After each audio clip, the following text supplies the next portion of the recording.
I do get angry, but not easily. I know that's not very Pakistani of me, but you know, it takes a lot for me to get angry. But there are a few things that I really have to swallow my temper when I hear them. You have parents that come to me and say, I made my child memorize the entire Quran, and now he says he doesn't believe in Allah. And I am not angry at the child. I'm angry at the parents. What in the world were you thinking? Who told you that the memorization of the Quran is going to protect this child from the onslaught of attacks against Islam? I would much rather he know not a single ayah of the Quran, but he hold on to his faith. As a matter of fact, I've met my share of hufaz of the Quran that are traumatized to go into the masjid. Let me repeat myself. Hufaz of the Quran who are traumatized, they cannot go into a masjid. I met a kid at a university. We just started talking. He told me, yeah, I memorized Quran when I was young. I was like, really? You did? I was like, yeah, bro, I don't remember much now. I was like, so why don't you review? He goes, I can't. I was like, why? Well, you know, my Hifz teacher, he used to beat us. And we used to have to, you know, if we didn't memorize, we didn't get lunch break. If we didn't finish our section, we didn't get lunch break. And we got punished. And so every time I walk into a masjid and I see people praying, all those images come back in my head. I start having convulsions. My hands start shaking. I don't like to go near a mosque. I don't like to go near a mosque. So that's what, no Christian missionary did this to our children. It wasn't some kafir military that did this to our children. Who did this to them? We did.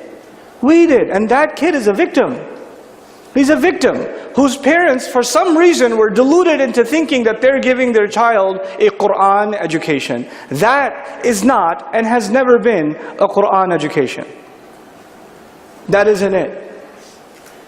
You know, some of you who follow my work, I am absolutely obsessed with Ashabul Kahf. I'm obsessed with these young men that are described in the Quran. And you know what really obsesses me about them? Is that they know nothing. They don't know anything. They don't have any ijazah in anything. You're reciting, Am hasibta anna ashab al-kahf. And your shaykh says, Kahf. Kahf. And he's going to fix your tajweed when you recite. That's cute. But, listen. These young men, they don't know a single verse of the Bible. They don't know anything. They know nothing. They came to the conclusion, we can't be worshipping idols. There has to be one God, all on their own. And that was enough for them to stand against an entire society that wanted them to live an easy life. They just wanted them to live an easy life. And they stood up against that with no knowledge whatsoever, just character and conviction. That's all they had. That's really all they had. And yet they become, these young men, they become an inspiration for Muslims who will go through fitna in the worst of times, so we will have to remind ourselves of their legacy every Friday. Isn't that something? It's really remarkable what we've done. We have taken the outer shell of Quran education. Quran education was actually supposed to be transformative, but we've made it informative. We've turned it into a trophy. We've turned it into things you can show people. MashaAllah, he's memorized 10 juz, he knows tajweed, he knows his makharij, he knows the qira'at, he knows, you know, and then you get into the Arabic, he knows the i'rab, he knows the nahu, he knows the balagha, he studied the tafsir of Ibn Kathir, rahimahullah, Qurtubi, Tabari, Jalalain, Razi, etc., etc., and he knows all this stuff. She knows all this stuff. That's great. All of that is just outwardly.